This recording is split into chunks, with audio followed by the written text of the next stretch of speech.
And we have people here who may not even watch a second of the live action, and they're just bouncing around the ballpark, going to the different club spaces or whatever. And so we just try to cater our show to just not be intrusive, but to give at least a little bit of everything to every fan who's here.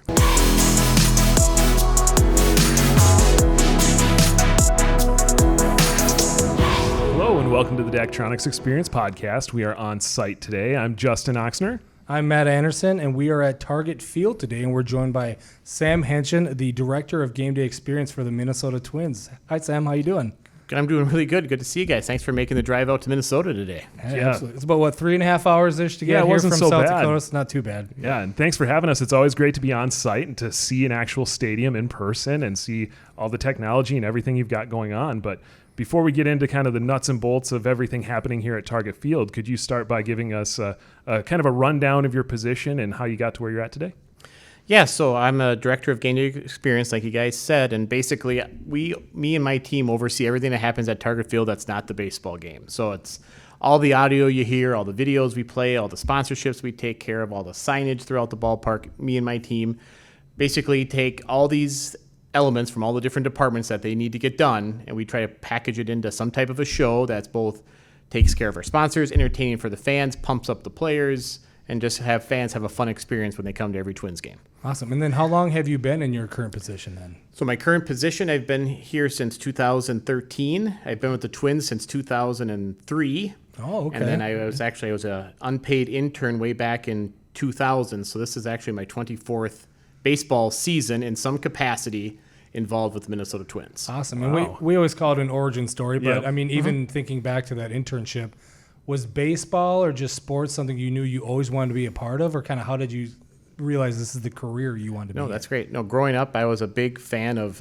I read the new sports section every day, front to back, and I kept track of stats every day when I was growing up. And when I got to college, I joined the sports information department at my college, and so I was official stat guy, website update guy, so basically at all the sporting events out of college. Then I got an internship in 2003 with the Minnesota Twins in this game production department.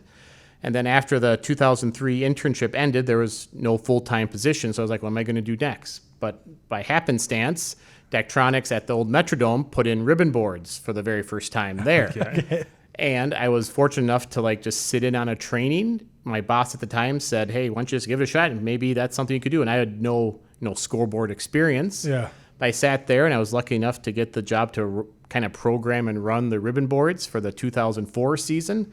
And then I've basically been involved with scoreboards ever since. So It's grown from ribbon boards, Yeah. right, to a little bit more, Yes. as we'll find out even here today. But Yeah, even back then, I'm just kind of curious, what were you putting on those ribbon displays when you started that? yeah, so the Dome had 4 ribbon displays, and so it was like center field, home plate, left field, right field, and they were just 40 pixel high boards. And so it was a combination of just sponsorship, crowd prompts, and we did put our out-of-town scoreboard because the Metrodome really didn't have a dedicated display for that. So it was very rudimentary, and it was just kind of the dawn of animated files and 3D, and it was just a lot of fun, and it was just a small part of the show, but it kind of added a lot to the experience at the Dome at that time. Okay, and then you kind of progressed into the experience of outdoor baseball. So you were there before, and then after, what was that change like? And were you kind of part of deciding how to create that game day experience? So it's so I was in my role at the Metrodome. I came full time in 2010 when they opened this thing up, just because there was obviously a lot more to do. Sure. But it gave us a chance from 2009 to 2010 to kind of redefine what the game day experience was. Obviously there's a difference between indoor and outdoor. There's brand new displays, bigger displays. So we got a chance to kind of meet with our sponsorship team and our marketing team and say, hey, here's how we'd like to activate all these boards.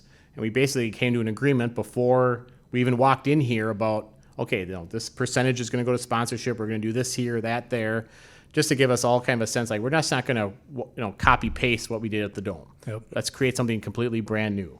And so that's exactly what we did moving in here to Target Field. Was we wanted to create a show that we were happy with, that took care of everybody. And then, as you guys know, every year it kind of progresses and improves as we go.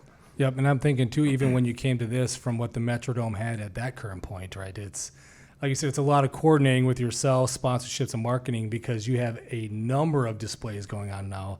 And then being able to coordinate all that together must have been quite the feat, I guess. But We used to get used to, the Metrodome was kind of like the video board did their thing.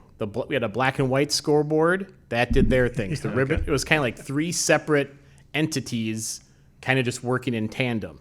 So one piece coming here is let's bring all those groups into one kind of cohesive unit where we're all kind of doing all things at the same time instead of one sponsor there on the video board, a different sponsor on the ribbons, the black and white doing its own thing. It gave us a chance, like, let's make this a holistic and a immersive experience. And then one other thing I will say is, now that we moved outdoors, the scoreboards are just a part of the experience here. It's not like everyone's here 100% always focused on those. There's beautiful days, there's places to walk around, and so it just became a whole different experience of people just coming to the game. There's just so much more to look around and feel as you walk around here. Yep. And I remember, I think even it was that opening year, I can't remember the name of the award, but I remember this park won like an award for ballpark experience. I can't remember if it was an ESPN or Sports Illustrated, but someone did it. Yep. And they said it was the largest jump because they went from where it was ranked at the Metrodome to Target Field, and it was like this huge jump. I remember coming in here, it was more than just twins and jumbo hot dogs. There was like a place to get walleye sandwiches and all that stuff. So it must have worked, right? Yeah, So, well, and people sometimes give the Dome a bad rap, but there were some, it was a baseball stadium put inside of a football stadium. So we obviously had that disadvantage, but that place would get really loud, and there were some incredible moments in at least the time I was there where it was a major home field advantage. Even with the World Series years of 87 and 91, you could say it was a home field advantage for sure, but even in those 2000s when we kept winning division championships, when you packed that place, it was a tough play to play. It was fun. Yeah. And then you went to the outdoor experience, and you said it kind of made a big difference. The scoreboards are a part of it, and that's 13 years ago. Did you remember a lot of feedback from the fans or the community once it went outdoors? Oh, for sure. I mean, one thing we toyed with when we had opening day on April 12th, 2010 was, should we make our video board the real size of what the Metrodome video board was when people walk in? So you had this little tiny, giant black hole with a little... We didn't decide doing it, but that would have been a thing. That's what it used to be, guys. And then, like, when we do introductions, let's blow it up. But we decided let's give fans the wow factor right when they walk in, so we stayed full screen. But it was just, people were used to a baseball game in Minnesota for all those years, and it was fun for them to experience a different type of baseball if you went to a different stadium that was outdoor and brand new. Gave them a chance just next to the city over, they could actually experience the same thing up here now. Absolutely. And I'm thinking even, I'm trying to remember, I think there was even displays added each year for a number of years. So it was one of those, you kind of chunked it up right away. And then if we kind of fast forward to now here in 2023 with all the new stuff, kind of how does that decision go when it's thinking of, all right, do we do individual displays or, I mean, in this case, it's pretty much an overhaul of almost everything in transferring. Like, how does that conversation go? No, I give our ownership and our president a lot of credit. Every year they look at the ballpark as a whole and decide what can we do to make it better. And that's, could be scoreboard related, it could be club spaces, it could be seating, could be a lot of different things. And so even after the first year, after great attendance, we realized we got a lot of feedback that fans sitting in left field couldn't see replays. Yes, because it was only the one. Because we only had the one main That's video right. board. So right away we're like, all right, let's create a better experience for more fans. And so we added a video board in right field. And then, the club spaces, we've got a left field bar, we have a right field bar. That was added in as we went along. When they expanded the train further down, we create a station behind the ballpark that has some Daktronics, video equipment, so they can have movie nights out there and things like that. And so every year it feels like there's at least, even if nothing happens, there's conversations about what could we do to improve this space or enhance this space. And then, like you mentioned, in 2023 was basically the complete overhaul of let's just take all our existing displays or most of our existing displays, upgrade the technology, update the resolution, and just create a wow factor. Some of it we replaced like for like, some of it we made bigger and better, but ultimately just to continue making Target Field a destination for entertainment. Yeah, so some of that wow factor you're talking about, we have some fun stats here about everything that's here in 23 now. So overall, you've got 13.1 million LEDs, more than 23,000 square feet of displays. That's a 113% increase from 13 years ago. And the main video board is more than 10,000 square feet now. It's the 6th largest in Major League Baseball, HDR capable. It's just such a big change. So from, you talked about the Metrodome years, you talked about the initial years of outdoor baseball at Target Field, now to this big change.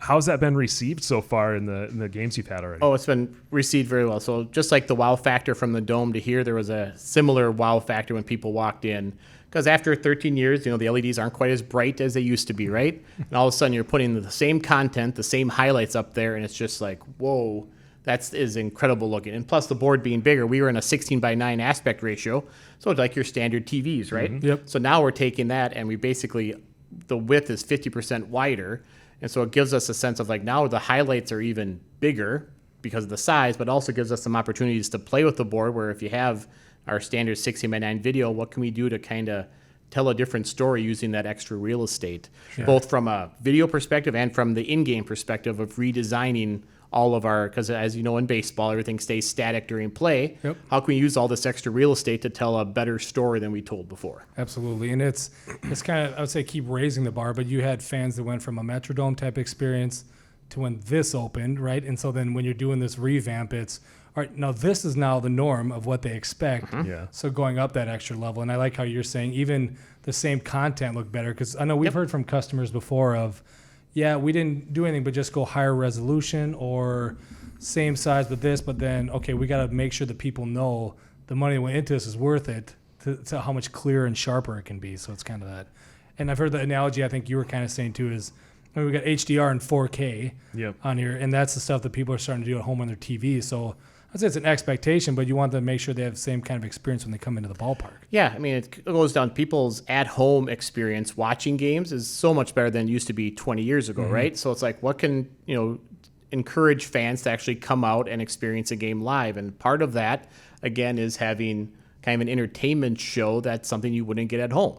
And so that definitely comes into play with all these decisions is what's going to entice people to come here, more than they do now. Yeah. I think it worked even. This is my first time being out here this year with the new display, so I definitely love seeing it fired on when we got here. But it made me think. It was my wife and I came to a game. I can't remember if it was like 4 years ago, but it was towards the end of the year, and we came and it was against an opponent, and we both weren't doing so well that year. But it was a beautiful day out, and the stands were still packed. I think it's part of this like experience of the whole ballpark. It was everyone's here cheering. It was the end of the year. I think we weren't going to be in the playoffs. We're out of everything. But everyone was still packed here because it was a beautiful day, and it's like this is a great place to go to hang out. And I just always remember that we got tickets for it, came into town, had a blast walking around, and it was I'd say it's meaningless game sounds terrible to ever say, but it was just like towards the end of the year, and again, it was just that I think that spoke volumes to me about stuff that we always say at Daktronics of getting people into the stands from the living room, but actually seeing it firsthand. Kind of a cool thing for me to see. Yeah, and for us, it's like the baseball fan has changed a lot in the last 30 years. Maybe 30 years ago it was everyone came to a game because of the baseball game. Yep. Now people come for a myriad of different reasons, whether it's business relationships, it's just hanging out with your kids and you just want to have your kids run around for 3 hours, right? You still have the hardcore baseball fans. You have the ones who are just hanging out with college buddies because it's something to do, right? And we have people here who may not even watch a second of the live action and they're just bouncing around the ballpark, going to the different club spaces or whatever.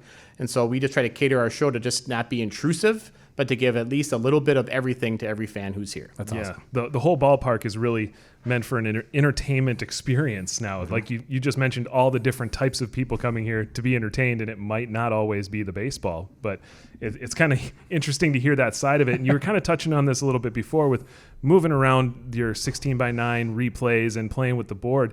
When you got the new board, were you kind of excited to see what you could do with that real estate and where you could do with stats here, or what could we move here and play with it a little bit? Yeah, so exciting's an interesting word. For us, it's so we basically had to recreate our whole show. So we had everything we had done is gone.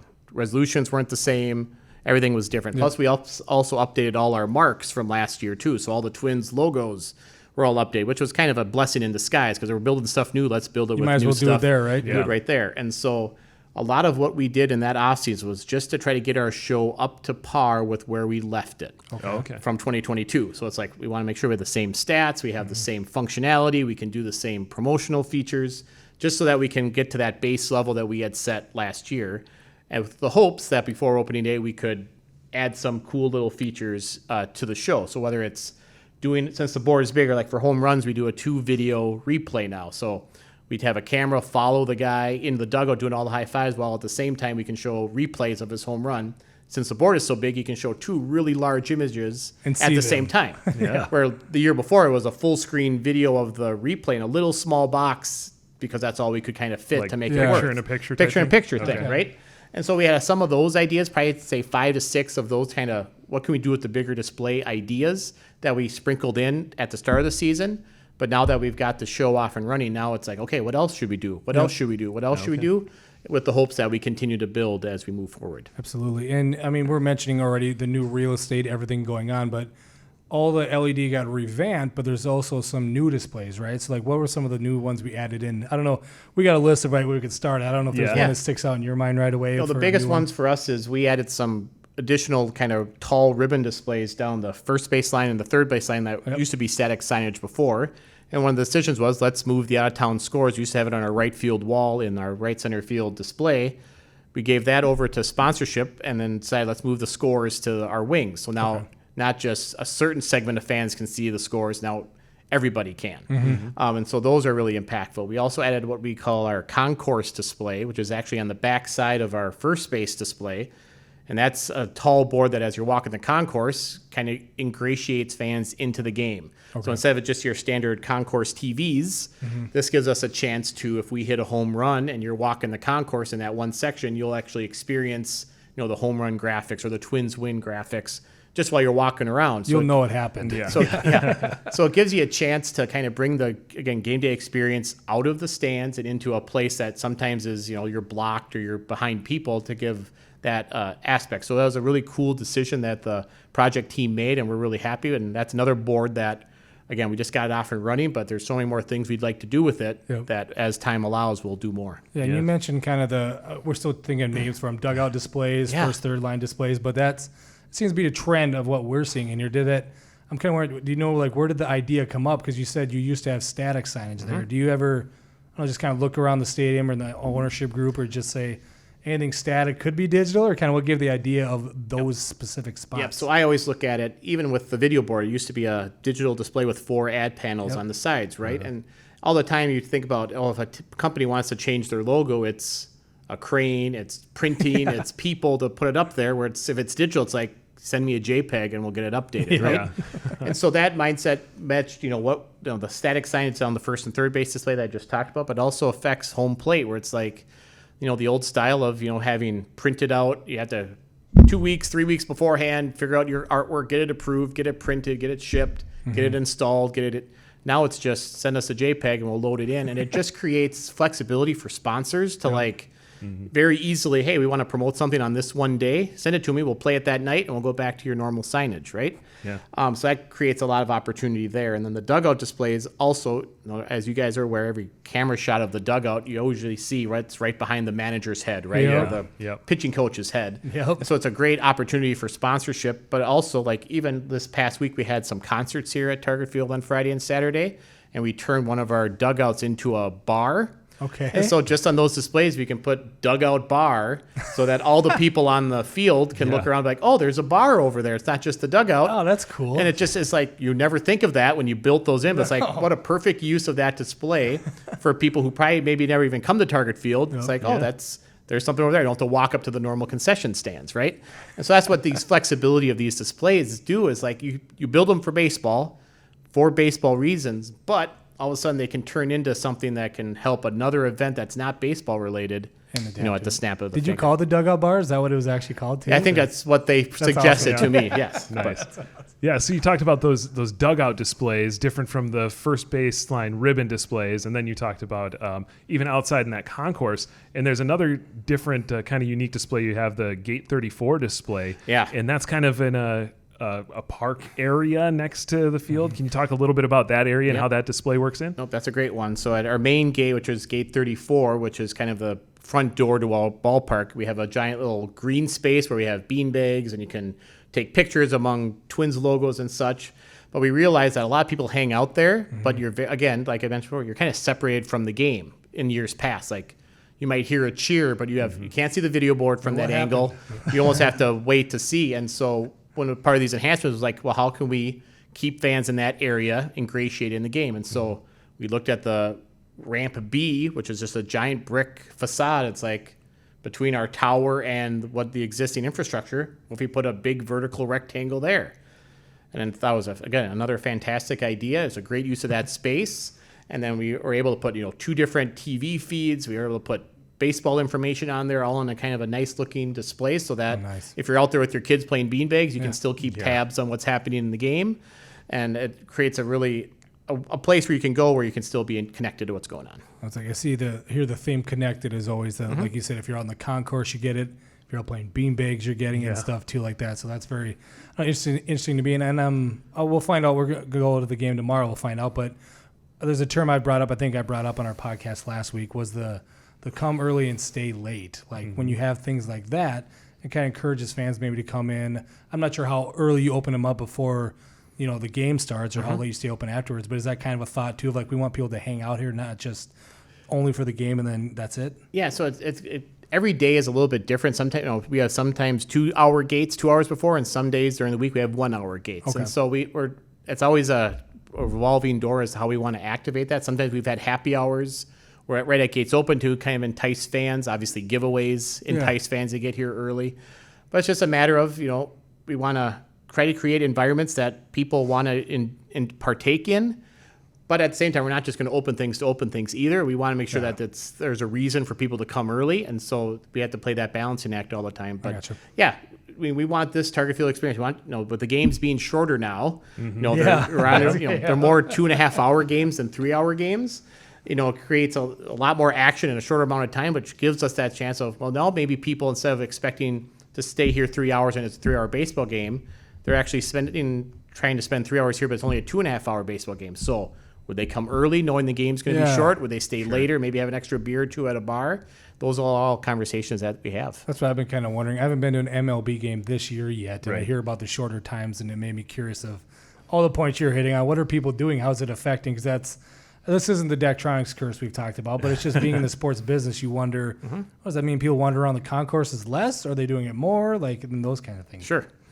Yeah, and there's all these different areas you're talking about to kind of influence the game and entertain people. So the Gate 34 area, the concession display, is there other out-of-bowl applications that we haven't covered yet, or is there other spaces that have displays to kind of keep them informed as well? And the biggest one is we updated a new bar in our right field corner. We call it the Truly Bar and Grill right now, or Truly On Deck is what it's called. And again, we have 2 Daktronics displays in there, 1 giant bar display that, again, you can sit at the bar. We've got 4 TV feeds, and we've got odd-town scores and upcoming promotions all kind of arranged in a unique way there to have fans just kind of sit around and still be engaged with what's going on, even in the sports world. Like the USA Women's World Cup game is tomorrow night, the same day we have a home game. And it's like, we're going to put that on places because there'll probably be a lot of fans interested in that. Because, again, people may come here, but they might be interested in another event at the same time. So let's give them what they're looking for, get them off their phone, the game's there, and you can still engage with the Twins games too. So it's definitely kind of, fans have multiple interests. We're just trying to tap into as many of them as we can. Yep, that's awesome. It's always the one less reason to check a phone is another phrase I've heard many times before recently too. So when talking about how all this kind of got upgraded, like we talked about the revamp of the existing, all the additional things going on, I mean, for it all to go in at one time is a lot of work, obviously. So I don't know if you can speak a little bit to how was that time frame kind of when you guys first pulled the trigger to say we're going to do this, and then how did the project management kind of installation go with everything? Yeah, so that was quite the process too. So we probably started having conversations maybe 2018-ish. It's like, what should we do we call it Scoreboard 2.0 is kind of what we called our project, right?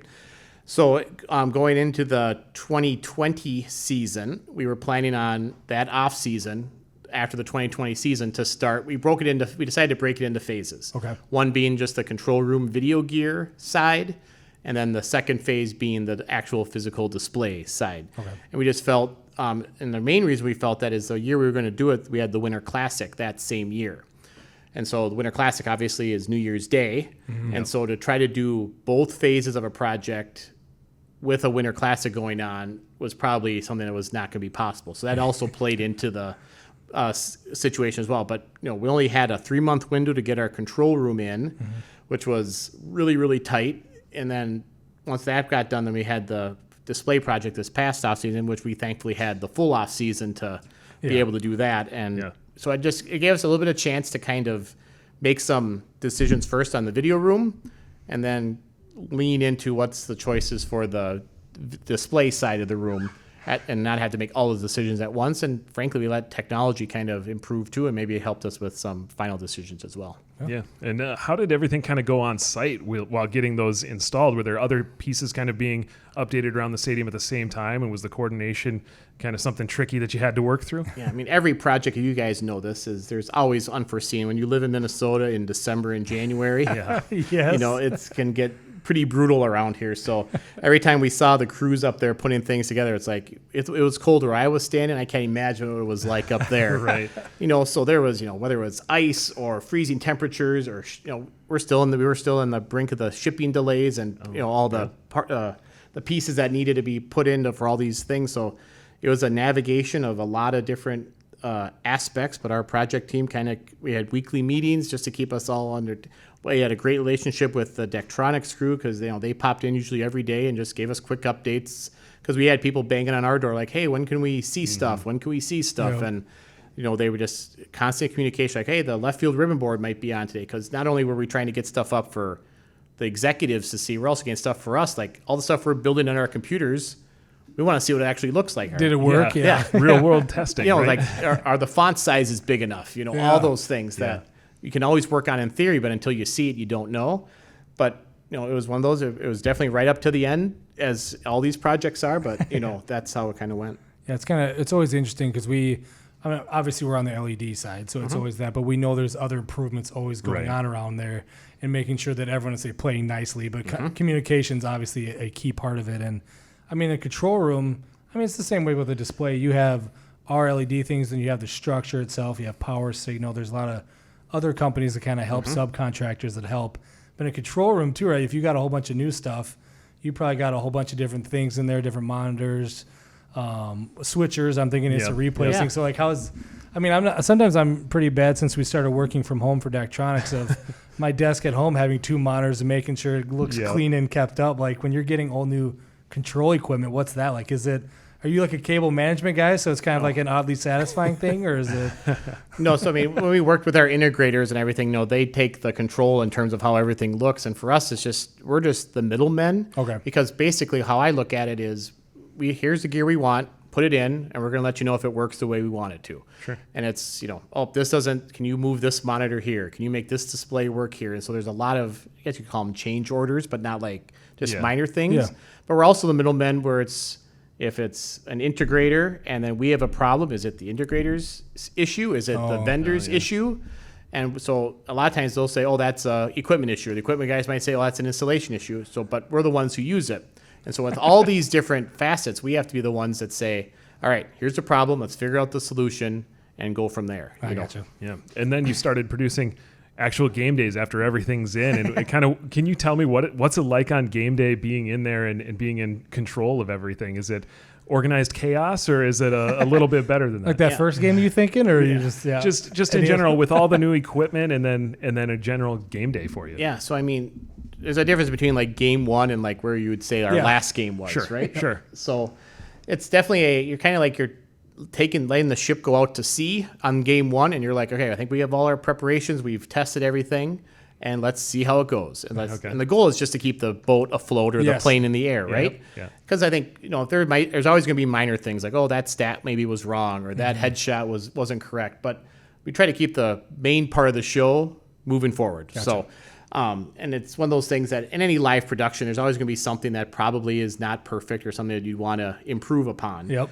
And so at the point where it's like, by the time you get to game 53, it's like, all right, all those things are way in the past. Now we're looking at improving things. And it's for my perspective, it's, if you as a outside person walking in, if you'd sit on the headset, you might think that this is super chaotic. But people in the business are like, yeah, this is just how it goes. There's a lot of talking, a lot of communication, a lot of debates on what we should do next or what we should do, or if there's a problem, a lot of discussions about, hey, how do we fix this, or what's our workaround? If this piece of gear went down, can we still play this video from this other piece of gear? If a mic goes down, can we quick run a mic this other way? Like, there's a lot of stuff that happens that the fans will never know, because we have a talented team in the back who are just running the equipment and figuring out if something goes down, how do we fix it, right? Sure. Yeah. And that's just, again, to keep the plane in the air or the boat afloat. So Yep, I've definitely heard those analogies of the keep the boat afloat, don't crash the car, all these kind of things. Because there's the thought of, like you said, you start out, make sure everything goes smoothly, and then maybe in the off season you get really crazy and fancy. Because we've always said when a customer gets a display a year later, it's usually completely different. But I think you're also making. I mean, you mentioned game 53. You might be changing.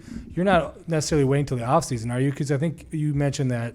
Was it the split screen home run thing you started after the season started? I mean, you've introduced some new things since that game 1, right? So I'd say there's different levels of, improvements, right? There's things that you could say are just kind of one-off ideas that you want to add to the show, like the home run example. But things like if we've already had discussion like, hey, how do we redesign our in-game display? Like where stuff is, some of those bigger aspirational things, that's something you don't just do. Let's do it on a Monday and see if it works on Wednesday. A couple days off or something. No, there's definitely time horizons to some projects that you want to take your time, and obviously, teams have different style guides every year, so all those different things kind of come into play. But for the most part, we just every day it's like in this business, the job's never done. There's always something better you can do. There's always something you can improve. There's always something you can tweak, and that's basically what me and my team do every day is think, how can we make the show better?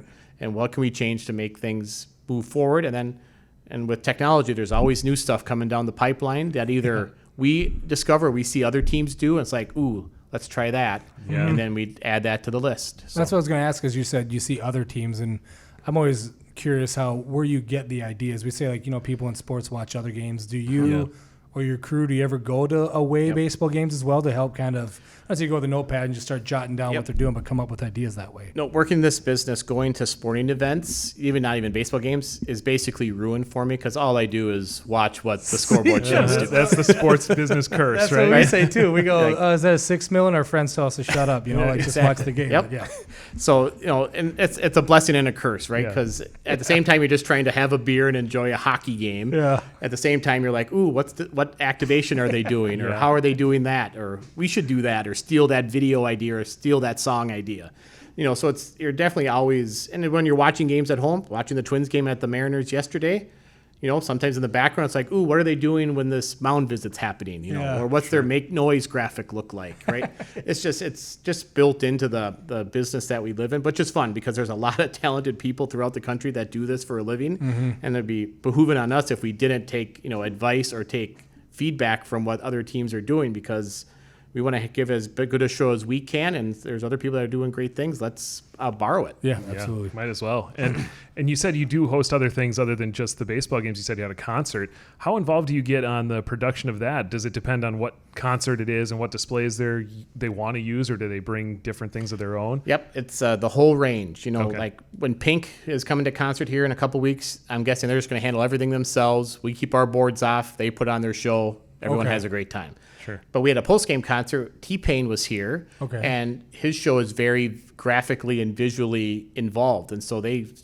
shared with us all the files for all the different songs he played. Wow. Oh. And so on the boards, we're playing, if there's a certain song he's playing, we're playing associated graphics with every single song, because his is more of a just stand there and sing, and it's more the visual look. And so we used all our displays for every one of his songs. We had operators, every song you went to on his playlist, we played out. Cool. To kind of create that, again, immersive experience. But every artist is different in terms of what they ask for, what they allow us to do. And so we just we plan for everything, and then we just execute what they actually want us to do. Absolutely. And I'm thinking, I feel like we can say this because we're headquartered in Brookings, South Dakota, but South Dakota State University football is coming here this fall to play a football game against, do you remember offhand? It's against Drake. Drake, that's right. Yep. It was Drake. Yep. And so I didn't know. I think it's like the second or third football game you've ever held here. But this concert conversation kind of made me wonder about that too. How does that go? I mean, both schools probably just sending you all their files because you don't have those. Waiting because you have, a lot of Major League Baseball stuff you have ready to go. But how does that process go? So it kind of depends on who the host school is. So, we've had South Dakota State's coming. We've had North Dakota State. We've had a St. John's, St. Thomas football game. We've had soccer games here. But essentially, we create, this is, for South Dakota State's game, this is their home game. So, they're bringing their people, their announcer, their production, their people. And we are basically, what do you guys want to do? Hey, send us your touchdown graphics, send us your open video, and we just facilitate for them if they want advice or want us to help, we're definitely there to raise our hand, but we kind of treat it as like their event. The part for us is, when we've done this a couple times, is how do we turn all our displays into a football look? Yeah. So again, just yesterday we tested one of our football scoring consoles, because if we did it from the control room, which is in the end zone, is a terrible spot to like do a clock or first down and distance in the end zone, When right? you're seeing straight on. Yes, when you're seeing straight, you'd have no chance, right? And so we set up a console, an all sport, on the 50-yard line in a suite, and then we run everything from there. So you actually have a normal football perspective for those type of things. But again, that's a different DSTI file. That's running different cables. That's ensuring that our scoreboard system can ingest that information. And so it's kind of a flip of the switch. And then once we tested it and everything works, then we go back to baseball and off we go. So, but again, the flexibility of these systems is what makes it awesome. So it's not like we're only can do baseball and we have to like jerry rig something together. That we have the ability to like, all right, we just data and graphics, just put in a different spot. Adjust them. And just adjust. So. See, that's part of that curse too, because a lot of friends excited to come out here for that. That's immediately where my mind goes to is okay, so how are they going to handle the boards out there? They're going to need different file types. They're going to need an all sport for that, and it's kind of So obviously there's some good versatility with the digital displays and everything you have here. Kind of, what's your favorite aspect of everything that you got that's new this year? I mean, you've had some experience from the Metrodome to 2010 to now. So kind of, what's your favorite thing that you've got at your disposal for these multiple events? Yeah, so the biggest thing for us, at least from a Twins game, is just, again, the integration of everything. So again, game opens, hype videos, like we have a closer scenario where we turn the lights off and we play different files, like those things that create those immersive moments, which is just, it's one button push and everything happens all at once, is what kind of makes this system look like it's all in tandem. It's not a 3, 2, 1 go and you have 4 different people hitting a button at the same time. like launch codes. Yep. You got to turn the key. Turn the key at the right time. Yep. And so that's what I think with the newer technology. This is all something that in 2010 was like a pipe dream, and now it's like just integrated into systems now because everyone wants that, those immersive experiences. So that's probably the most fun piece, and our team hasn't even scratched the surface of all the things we want to do in that space. That that's something we're definitely looking forward to including more and more. Yeah, and there's something we like to ask all the guests that come on the podcast too of, given everything you've gone through, and you can take this question in 2 different ways of everything from Metrodome to now, or just even this latest revamp, but is there any advice you would give someone else in like your position going through a similar situation? Yeah, so the biggest advice is, again, communication is always key. I think if from my chair as a game day experience person, you want to define what you want your show to be. And so that means from a real estate perspective, you're not going to take 100% of your displays and give them all to yourself, because there's going to be entities like sponsorship and other things that want a piece of the pie. I mean, we have to pay for these things, right? Yep. And so you have to have these open conversations right at the bat. It's like, all right, here's what I'm thinking. I'm going to give this to sponsorship. This is going to be baseball information. This is going to be that. So that when the time comes to when you're actually building the stuff, you're not having those conversations while you're trying to build out the show at the same time. You right? get organized early on, kind of. Yeah, in our example for the video board, we had 4 static ad sponsors that are up there 100% of the time with video in the middle. Well, we're not just going to say the whole board is all Twins baseball information and sponsorship. Tough luck. Sorry. Right. We had to come up with a plan of, okay, where does sponsorship go? How big of a space does it get? How easy is it to change? How many different options? What the background behind it so it meshes in with the whole overall look? All those conversations you have to have ahead of time so that when it comes to production time, everyone's on the same page. You know what we're doing, and you don't hit that roadblock in February where it's like, oh no, we need the logos twice as big, or whatever this comment would be, and all of a sudden, all the work you put into your look has to be revamped. Even though you have the short time frame to get everything done, all of a sudden you have a 2-week change like that. That can really affect your show. So it's really now you're staying late, and and that's if you're lucky to get it done. Because your options are either say, sorry, we can't do that, let's wait till next year, which makes the other group unhappy, or it's what you're saying, you're just killing yourself trying to get all those changes made. So communication is key, that everyone's on the same page. All the arguments and all the back and forth, the compromises happen as early as they can, so that when your team gets ready to start cranking out the content, you have a plan in place that's not going to change. Yeah, and you said you started even having initial conversations about the revamp in 2018, was it? I mean, that's 5 years ahead of time, so you had plenty of time to talk through almost all those different scenarios you needed to. Correct, and and sometimes even the first initial meetings are just like, let's just get people in the same room and just talk about it, and they're more just like, yeah, we're going to come up with a design. Okay. There's nothing built, but it's just like concepts. And then, but eventually you get to the point where, and sometimes you have to be proactive on these things, especially from my seat. It's like, this is what we're going to do. This is why we're doing it. And this is why we think it works the best. And as long as you come with like either best practices or use cases, then you might have a better chance in just saying, this is what we're going to do because we like it. And then it's like, well, what's in it for me? It's like you have to come back with, a plan in place so that everyone can buy into it and trust you that your plan is going to move. And then, like we said, every off season, every person's show changes in some respect.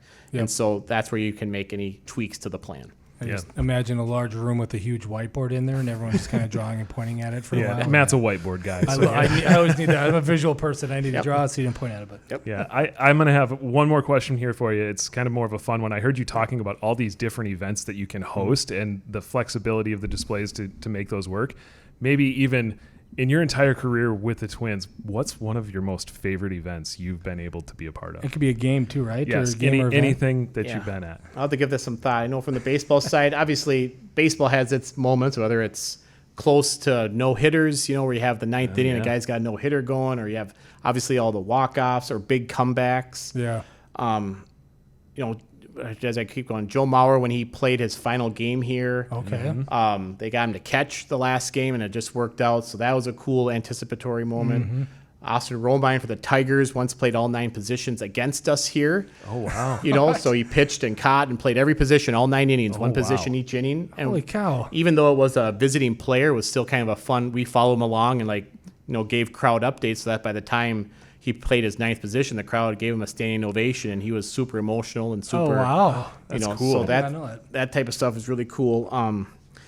We've had snow artists. We've had it where we've had the whole field covered in snow. We had a guy walk around and do like snow art, as part of the Super Bowl weekend. Yeah. Like we said, football games were fun. Soccer was fun. I mean, ability like that, even something as simple as the high school baseball tournament, giving these high school kids a chance to have headshots on the board, their name on the lineup. Yeah. That's the stuff that's like, even if you lose that game, it's like, at your graduation party later that summer, you've got a picture of your headshot on the scoreboard as one of the photos. It's like, those are the things that can mean a lot of things. And then there's just the sentimental stuff. We have 100-year-old people doing raising the flag. We've got maybe kids with terminal cancer being recognized on the video board and the whole crowd cheering for them. Yeah. We do dedications to our military, whether there's people jumping out of airplanes, landing on the field. So it's just there's a lot of just small things that kind of jump out. That's what makes baseball. We have 162 games, 81 of them here at home, and that's 81 different types of stories you can tell. So whether it's a country music night or a military night or a Prince night or a whatever the nights are, we can try to have a different type of fun game each and every day. So. Yeah, so cool. Yeah, he did not pick one answer, and I'm glad he didn't because all those are pretty cool. No, that was kind of off the cuff, but I'm glad we heard your response there. This is so cool to hear everything you've been able to experience and been a part of here. So, Sam, thank you so much for taking the time to join us here today. Thanks for hosting us so we could see this amazing stadium in person and sharing all the details of everything that's going on here. Yep, we like to have fun around here, and I appreciate you guys coming out. Awesome. Thanks, Sam.